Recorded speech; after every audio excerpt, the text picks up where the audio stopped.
नमस्कार, मैं कीरा प्रजापति अपने यूट्यूब चैनल पे स्वागत करती हूँ दोस्तों। आइए सुनाते हैं मस्त मज़ेदार गाड़ी को, सुनिएगा फिर बताइएगा कैसा लगा। आइए सुनिए। लगी सुनिए, अच्छा गीत है। बहुत दूर दूर दूर के कहाँ से लेके आए हैं। आप लोग अपना आशीर्वाद हमारे चैनल को बना करके सपोर्ट करिए और लाइक सब्सक्राइब करना मत भूलिए। चलिए सुनाते हैं। कुर्सी कुर्सी जानी कर समधी कुर्सी के महंगाई बा। कुर्सी कुर्सी जानी कर समधी कुर्सी के महंगाई बा।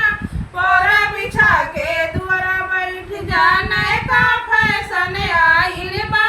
पोरा बिछा के दुआरा बैठ जाने का फैशन आइल बा। पोरा बिछा के दुआरा बैठ जा छेना छेना जानी कर समधी छेना के महंगाई बा।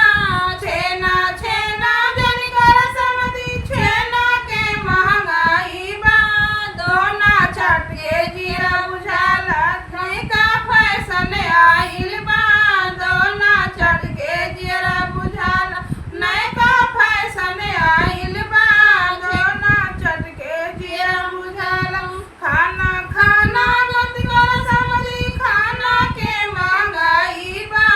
खाना खाना मत कर समधी खाना के महंगाई बा। पत्थर चट के जिया बुझाला नहीं का फैशन आइल बा। पत्थर चट के जिया बुझाला नहीं का फैशन आइल बा।